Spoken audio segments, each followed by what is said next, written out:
아버지는 1930년대 12월 8일 바람이 유난히 강하고 매서운 날 작은 시골 마을에서 태어나셨다. 본적은 52654번지. 그 숫자와 지명 속에는 한 사람의 인생이 고스란히 들어있었다. 6.25는 아버지에게 학교보다 먼저 전쟁을 가르쳤고 교과서 대신 굶주림을, 공책 대신 생존을 배우게 했다. 그래서 아버지는 평생 배운 것보다 버틴 것이 더 많은 인생을 살아오신 분이었다. 군에서는 태릉에 있는 육군사관학교 수송부에서 복무하다 만기 제대하셨고 이후 현재 거주하고 계신 마을로 내려와 삶을 시작하셨다. 묵묵히 하루를 하루처럼 살아내는 사람이었다. 그 성실함을 외할아버지가 알아보았고 그렇게 어머니를 만나셨다. 비어있던 마을 일이 마을회관을 손질해 살림을 차리셨고 그곳에서 5아이가 태어났다. 울음과 웃음이 가정이라는 보금자리 위에 하나씩 쌓여갔다. 내가 돌도 되기 전부터 아버지는 나를 자랑하고 싶으셨는지 동네에 데리고 다니셨다고 한다. 서너 살 무렵 아버지는 읍에 다녀오실 때면 가끔 쓰리미를 사 오셔서 등 뒤에 숨기고 뭐 있을까 하며 내 호기심을 자극하곤 하셨다. 일부런 알을 놀리다가 웃으며 손에 쥐어주던 그 맛, 잘게 쪼개어 주시던 그 오징어는 아버지가 나에게만 주는 작은 보물이었다. 현재 살고 있는 집으로 이사한 뒤에는 가끔 나를 데리고 산에 오르셨다. 삭정이를 꺾고 솔방울을 줍고 솔잎을 긁어 모았다. 잠시 쉬는 시간이면 아버지는 소나무 껍질을 벗겨 그 속살을 내 입에 넣어주셨고 송진을 떼어 씹게 하셨다.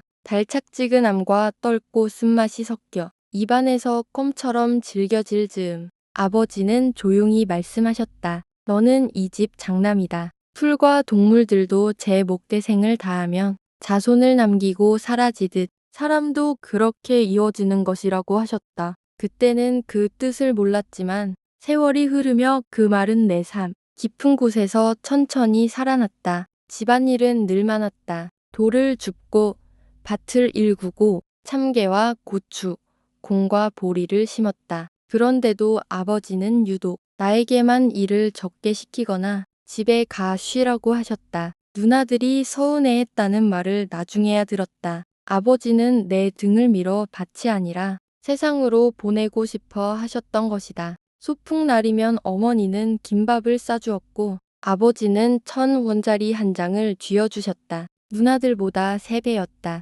말은 없었지만 그 돈 속에는 너는 여기서 머물지 말라는 마음이 담겨 있었다. 술과 담배를 알게 되었을 때도 아버지는 화내지 않으셨다. 소주 2잔이 한계인 분이셨지만 어느 날 작은 상 위에 소주 2병과 안주를 차려놓고 나를 부르셨다. 술 따르는 법, 잠 받는 법, 몸가짐 하나하나를 가르쳐 주셨다. 술은 못하셨지만 인생의 이만큼은 내게 남기고 싶으셨던 것이다. 친구들을 만나고 싶어 하던 학창 시절 아버지는 가끔 잠깐만 일 좀 도와달라고 하셨다. 친구들은 그 사정을 몰랐고 왜 안 오느냐며 전화를 해왔다. 사정을 이야기하면 녀석들은 우르르 몰려와 일을 끝내고 나를 데려갔다. 그런 모습을 몇 번이나 지켜본 아버지는 더 이상 나를 붙잡지 않으셨다. 보내는 법을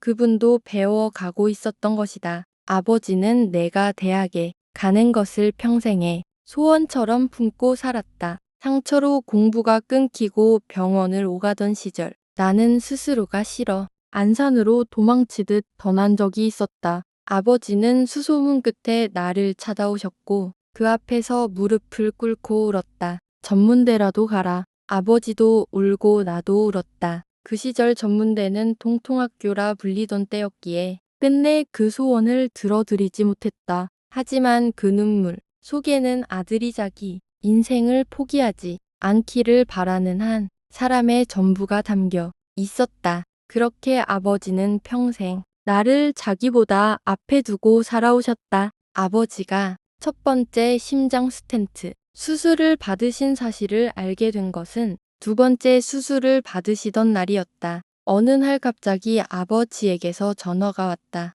애비야, 나 오늘 넘기기 힘들 것 같다. 그 말과 함께 수화기가 떨어졌고 곧 어머니의 다급한 목소리가 들려왔다. 아버지가 쓰러져 태안의료원으로 옮겨졌는데 여기서는 안 되고 큰 병원으로 가야 한다고 했다. 119도 택시도 안 된다는 절박한 상황이었다. 나는 서울에 있었기에 바로 내려가기 어려워 친구에게 부탁했고 그는 흔쾌히 승낙해 아버지를 순천향대학병원으로 이송해 주었다. 나 역시 곧바로 병원으로 향했다. 응급수술에 들어가기 전 의료진은 나에게 물었다. 수술을 하면 개원하더라도 후유증이 남을 수 있고 하지 않으면 생명이 위험하다고 했다. 나는 수술을 선택했다. 아버지는 개원하셨지만 수술 전에 아버지는 아니었다. 퇴원 후에도 평소와 다른 모습이 이어졌고 고령의 전신마취로 인한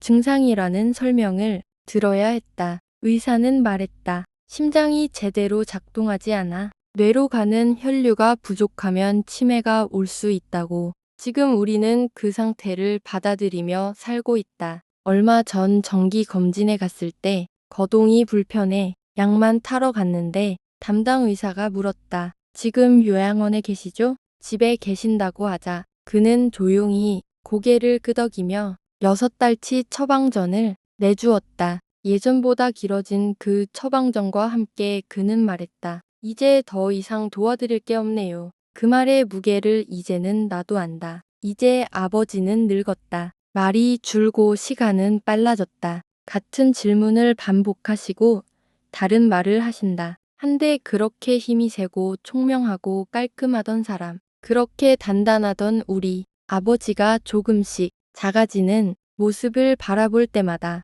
가슴 깊은 곳에서 설움이 복받친다. 하지만 나는 안다. 내가 지금까지 걸어온 이 길이 모두 아버지가 내 등 뒤에서 밀어 준 길이라는 것을. 그래서 이제는 내가 그분의 남은 시간을 밀어드릴 차례다. 아버지가 나를 키워 올려주었듯 이제는 내가 아버지의 남은 생을 바쳐드려야 할 차례가 아닌가. 가슴 속에서 묻어나오는 이 뭉클한 마음을 도대체 어디에 내려놓아야 할까? 여러분의 생각은 어떠한가?